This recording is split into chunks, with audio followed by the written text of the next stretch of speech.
오늘의 주요 뉴스입니다. 내년 1월까지는 강수량이 평년 이상 수준을 유지해 기상 가뭄 발생 가능성이 적다는 전망이 나왔습니다. 다음 달까지는 강수량이 평년과 비슷하거나 많겠고 내년 1월은 평년과 비슷할 것으로 예상됐습니다. 소나무의 치명적인 재선충병이 기후변화의 영향으로 최근 1년 새 3배 가까이 급증했습니다. 재선충병 방제 예산을 줄인 것도 원인으로 꼽히는데 문제는 집중 방제를 다시 해도 5년 이후에나 효과를 볼 수 있어 더 큰 피해가 우려됩니다. 지난 20년 사이 그린란드 빙하의 녹는 속도가 5배 이상 빨라졌다는 연구 결과가 나왔습니다. 과거에는 한 해 평균 5, 6m씩 녹았던 빙하들이 지구온난화로 인해 최근에는 25m씩 녹고 있습니다. 일본 연구진이 국제우주정거장에서 쥐의 배아 세포를 배반포로 성장시키는 데 세계 최초로 성공했습니다. 우주 환경에서의 포유류의 번식 가능성을 처음 확인한 건데 방사선 노출에 의한 별다른 DNA 이상도 발견되지 않았습니다. 정부의 의대 정원 추진을 두고 의사단체의 반발이 이어지는 가운데 한의대 정원을 의대 정원으로 전환하다는 제안이 나왔습니다.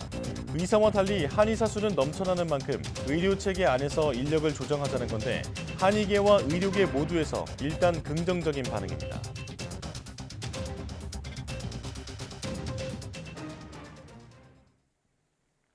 여러분 안녕하십니까? 11월 13일 사이언스 투데이 시작합니다. 지난 1년이 역사상 가장 무더웠다는 분석 결과가 나왔습니다. 기후변화를 연구하는 비영리 단체 클라이밋 센트럴은 지난해 11월부터 올해 10월까지 12개월 동안 지구 평균 기온이 산업화 전인 1850년에서 1900년보다 섭씨 1.32도 높아 가장 더운 12개월로 기록됐다고 밝혔습니다. 앞서 최고 기온은 2015년 10월부터 2016년 9월까지로 당시에는 산업화 이전보다 1.29도 높았습니다. 이 단체는 175개 나라 920개 도시의 평균 기온과 폭염을 분석한 결과 전 세계 인구의 약 90%에 해당하는 73억 명이 기후변화의 영향을 받은 극한 기온을 열흘 넘게 경험했고 73%는 한 달 이상이었다고 설명했습니다. 평년보다 평균 기온이 낮았던 나라는 아이슬란드와 레소토뿐이었습니다. 지구온난화에 따라 그린란드 빙하가 녹는 속도가 지난 20년간 5배로 빨라졌다는 연구 결과가 나왔다고 로이터 통신이 보도했습니다. 코펜하겐 대학 연구진은 그린란드 지역 빙하 1000여 개를 조사한 결과 지난 20년간 녹는 속도가 이전과는 다른 수준에 접어들었다며 이같이 발표했습니다. 연구진은 빙하를 찍은 위성사진과 20만 장의 과거 사진 등을 통해 지난 130년간 양상을 분석한 결과 20년 전 한 해 평균 5, 6m씩 녹았던 빙하들이 최근에는 25m씩 녹고 있다고 밝혔습니다. 그린란드에 있는 2만 2천여 개의 빙하들은 기후변화가 대륙 빙하에 미치는 영향을 가늠하는 척도로 자주 사용되는데 그린란드 대륙 빙하가 모두 녹을 경우 지구 해수면이 최소 6m 이상 높아질 것으로 추산되고 있습니다. 내년 1월까지 강수량이 평년 이상 수준을 유지해 전국의 기상 가뭄이 정상 수준을 유지할 것이라는 전망이 나왔습니다.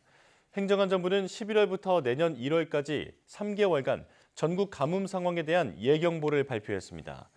최근 6개월 전국 누적 강수량은 평년의 137%로 기상 가뭄 상황은 전국적으로 정상 수준입니다.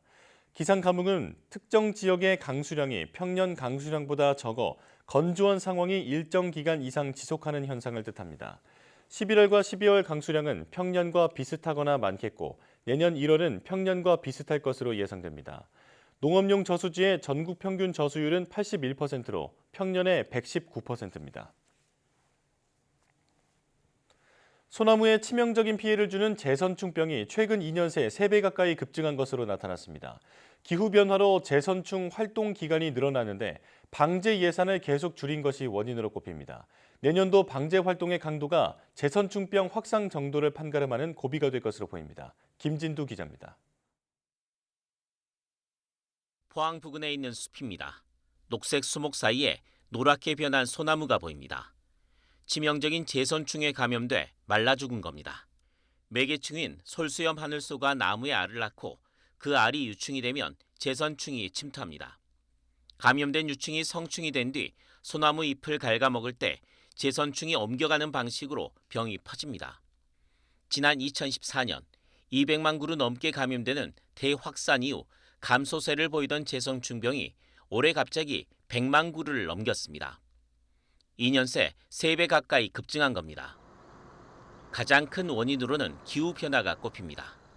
봄철 고온으로 매개충의 활동 시기가 빨라지고 또 일선에서는 산불 확산으로 제선충병 대응 인력이 분산된 점이 그 원인으로 파악되고 있습니다. 거기에 재선충병이 감소하며 안정세를 보이자 방제 예산을 줄인 것도 문제로 지적됩니다. 2014년 이후 매년 늘던 방제 예산은 2017년을 기점으로 줄었고 지난해에는 2015년 대비 절반 정도에 불과했습니다. 올해 감염된 나무가 급증하자 예산을 추가 투입했지만 효과가 바로 나타나지는 않습니다. 소나무 제선충병은 곤충과 수목, 질병이 한때 얽혀져 있어서 첨단 과학으로도 해법을 찾기 어려운 산림 병해충입니다.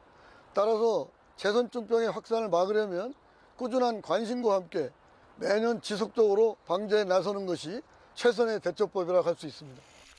2014년 대확산으로 집중 방제가 이루어졌지만 가시적인 효과는 5년 이후에나 볼 수 있었습니다. 결국 내년도 방제의 강도가 제선충병이 다시 대확산할지 아니면 감소할지를 가르는 중요한 고비가 될 것으로 보입니다. YTN 김민우입니다. 상급 종합병원 환자 3명 가운데 1명은 거주지 밖에서 원정 진료를 받는 것으로 파악됐습니다. 국립중앙의료원 공공보건의료 통계를 보면 지난 2021년 상급 종합병원 환자 중 거주지 상급 종합병원을 이용한 경우는 63.7%였고 나머지 36.3%는 타 시도에서 진료를 받았습니다. 특히 전남에서는 4명 가운데 3명꼴로 원정 진료를 받는 것으로 나타났고 충북과 경기가 뒤를 이었습니다. 필수의료 의사의 지역 불균형도 심각했는데 2021년 기준 만 18세 이하 소아청소년 10만 명당 의사 수는 33.7명으로 의사 수가 많은 편인 광주와 부산, 서울에 세종, 제주의 2배 이상이 몰린 것으로 나타났습니다. 가임 여성 10만 명당 산부인과 전문의 수는 가장 많은 서울이 66명 수준이었고 경기 41.6명, 세종은 30.2명에 그쳤습니다. 정부의 의대 정원 확충 방안에 의사단체가 반발하고 있는 가운데 한의대 정원을 의대 정원으로 전환하자는 제안이 나왔습니다. 이럴 경우 폐과까지 고려해야 하는 기존 한의대들의 반발이 예상되지만 한의계와 의료계 모두에서 긍정적인 반응도 나옵니다. 김혜은 기자입니다. 현재 전국 한의대 입학 정원은 정원 외 선발을 포함해 800명 정도입니다. 한의사협회는 이달 초 보건의료정책심의위원회에서 한의대 정원 일부를 빼서 의대 정원에 넣자고 제안했습니다. 의사와 달리 한의사 수는 넘쳐나니 의료체계 안에서 인력을 조정하자는 겁니다. 의사의 경우 당장 내후년부터 2,000명 넘게 인력이 부족하지만 한의사는 오히려 600명 정도 남을 것으로 전망됩니다. 10년쯤 뒤면 그 격차는 더 심해집니다. 의사 인력이 절대적으로 지금 부족하다고 사회적 현상으로 나타나고 있는데 이때 역시 사회적 현상으로 나타나고 있는 의료 인력의 수급 체계에 대한 장기적 조정이 함께 이루어져야 된다고 생각을 했습니다. 방법은 2가지가 거론됩니다. 지역의 한의대를 아예 의대로 전환하거나 의대와 한의대를 모두 갖춘 학교에서 한의대는 최소 정원인 40명만 남기고 나머지 신입생 정원을 의대로 넘겨준다는 겁니다. 초음파 기기 등으로 한의계와 갈등을 겪고 있는 의사협회도 한의사 수를 줄이는 이 같은 제안에 긍정적입니다. 이번 국정감사에서도 거론됐던 방안인데 일단 정부는 신중한 입장입니다. 한의대 한의전 750명은 이제 또 별도로 논의해야 될 사항인데 그 논의 과정이 굉장히 복잡할 것 같고요. 각 의대의 수용 현황, 그다음에 각 의대가 수용하려고 하는 의사 이런 것도 다 확인을 해서 이른바 구조조정의 대상이 될 한의대 측의 반발이 거세지만 한의사협회는 회원 94%가 찬성한다며 정원 조정에 힘을 싣고 있습니다. YTN 김혜은입니다. 알츠하이머병은 치매의 주 원인으로 꼽히는데요. 국내 연구진이 알츠하이머병 예방에 도움이 될 것으로 보이는 토종 유산균을 발견해 특허 출원을 마쳤습니다. 김민성 기자의 보도입니다. 치매는 개인이나 가족이 아닌 사회 문제가 된 지 오래입니다. 지난해 전국 65세 이상 추정 치매 환자 수는 약 94만 명. 보건당국은 추정 치매 환자가 올해 100만 명에 근접해 2030년 142만 명, 2040년 226만 명 정도가 될 것으로 전망합니다. 치매의 주된 원인이 알츠하이머병이라는 분석 결과는 나왔지만 안심하고 쓸 수 있는 치료제가 아직 마땅치 않은 현실. 이런 가운데 국내 연구진이 알츠하이머 억제에 효과가 있는 토종 유산균 락티카제이 바실러스를 발견해 특허 출원을 마쳤습니다. 실험 결과 이 유산균은 알츠하이머병 원인으로 알려진 베타 아밀로이드라는 작은 단백질 덩어리가 뇌에 쌓이는 양을 감소시키는 것으로 파악됐습니다. 알츠하이머 모델 마우스의 개발 유산균과 유제품을 90일간 장기간 급여했을 때 뇌내의 원인이 되는 베타 아밀로이드 침착이 효과적으로 억제되는 것을 확인을 했고, 이 유산균은 현재로선 치료제가 아닌 예방책으로 활용될 것으로 평가되고 있습니다. 우유에서 분리한 유산균이기 때문에 안전하게 장기 섭취가 가능하다는 장점이 있습니다. 이번에 개발한 토종 유산균 활용을 원하는 업체에 기술 이전을 통해 제품화를 하여 국민 건강에 기여하도록 노력하겠습니다. 농촌진흥청은 이 유산균이 본격 상용화되면 국내산 유제품의 소비량 역시 늘 것으로 기대하고 있습니다. YTN 김민성입니다.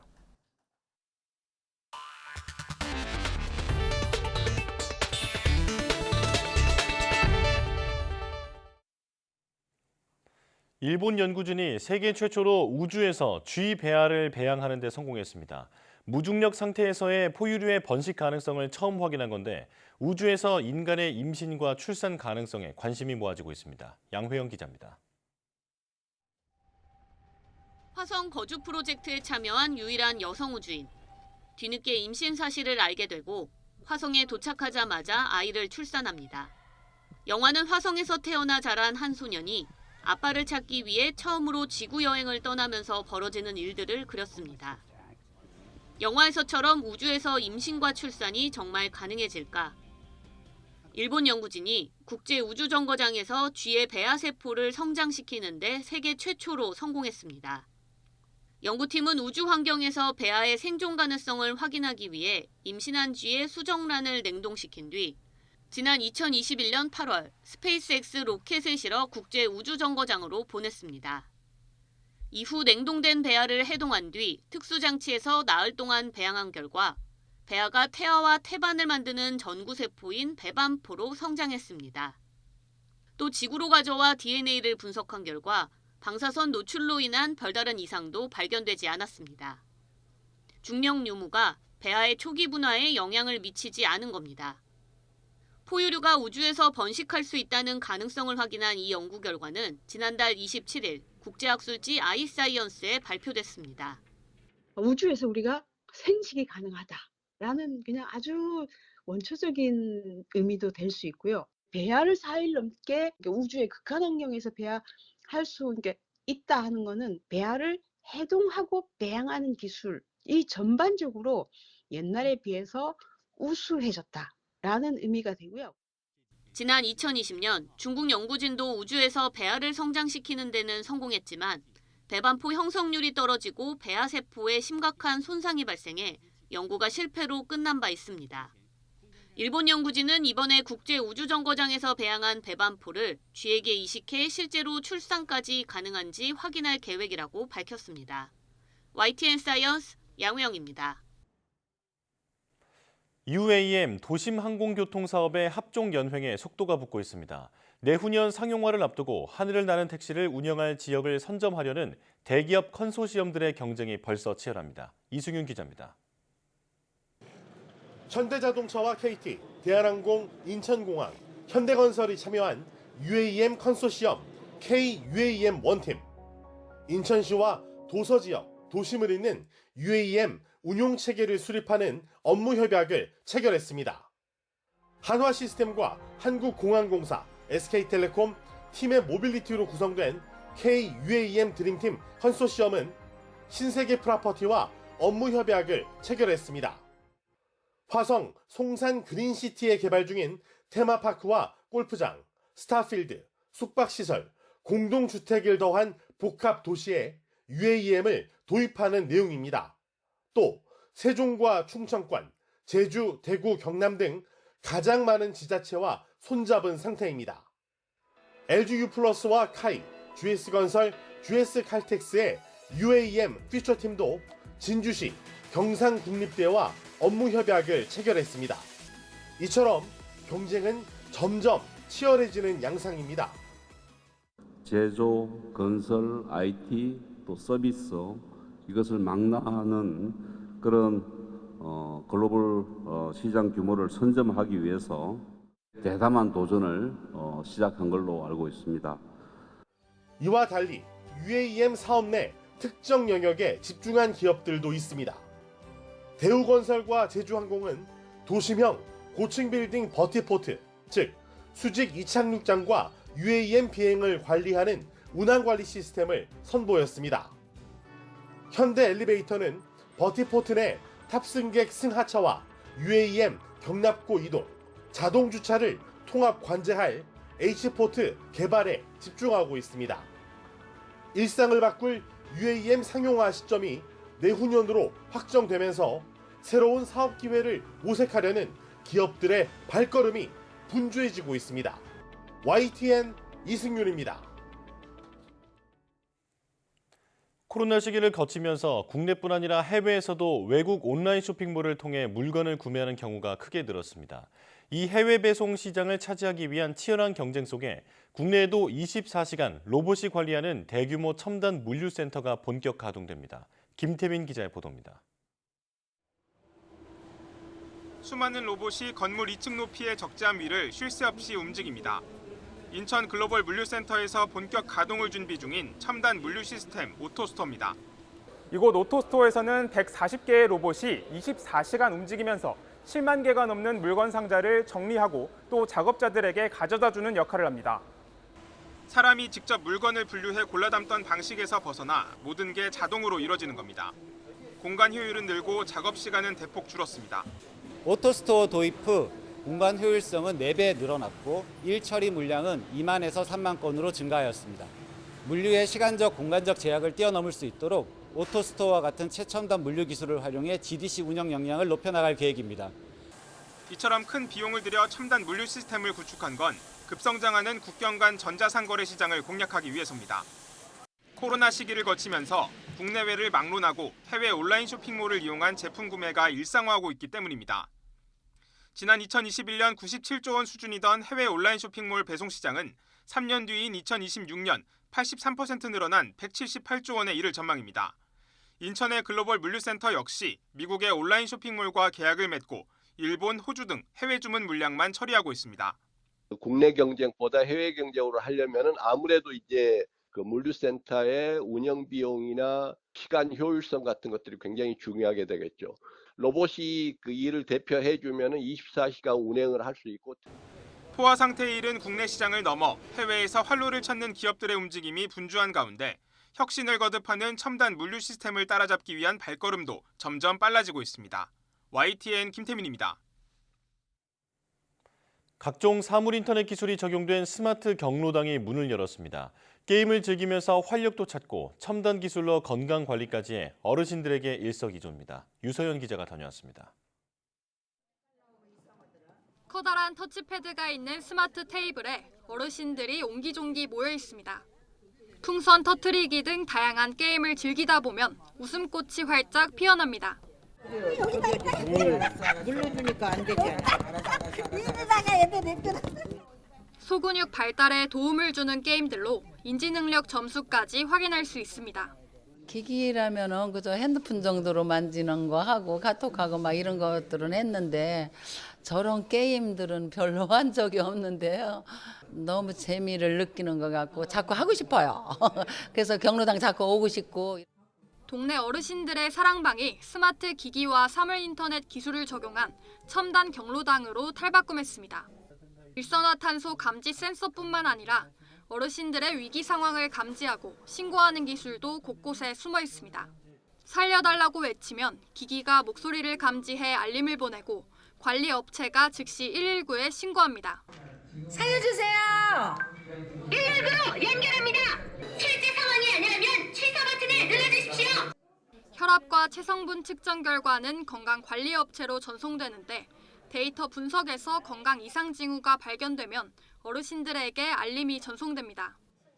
경로당에 상주하는 직원이 없어 어르신들 스스로 건강이나 안전관리를 하기 어려웠는데 대처가 한층 빨라진 겁니다.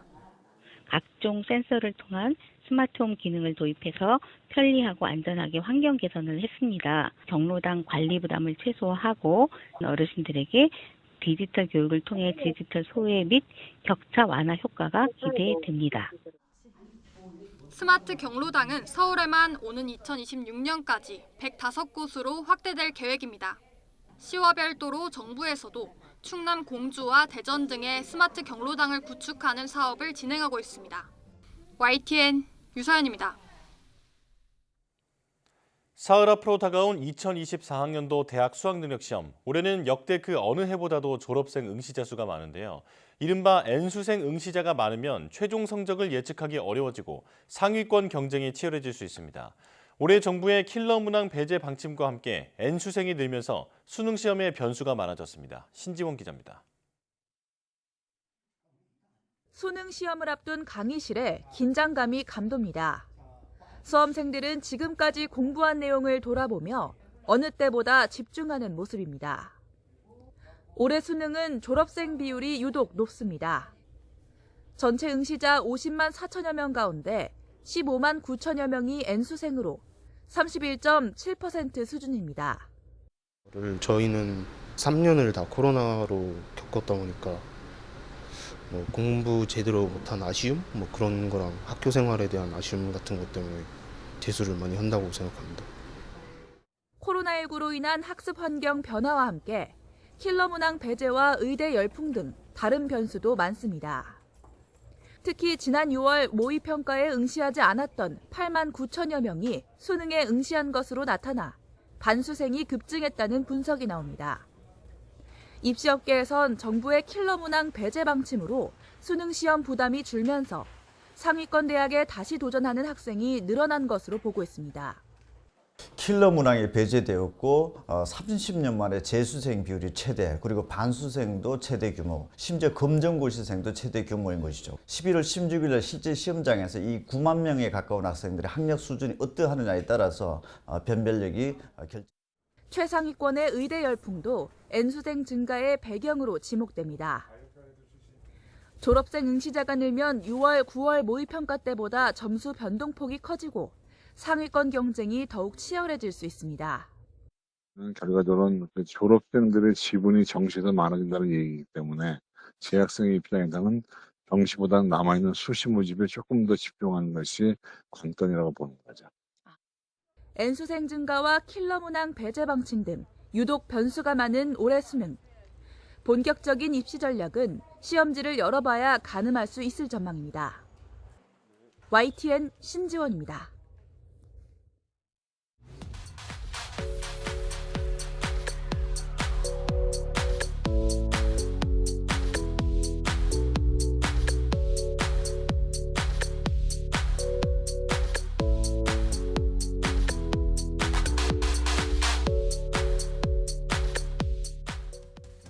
동남아시아의 작은 섬나라 싱가포르는 우리에게 관광지로 익숙한 곳인데요. 하지만 이 나라의 진정한 저력은 과학기술력에 있다고 합니다. 전통적인 바이오, IT, 핀테크 강국일 뿐 아니라 최근에는 AI에서도 두각을 나타내고 있다고 하는데요. 오늘 오후 사이언스 투데이 과학도시에서는 싱가포르의 과학기술력에 대해 알아보겠습니다. 많은 시청 바랍니다. 뉴스 마칩니다. 고맙습니다.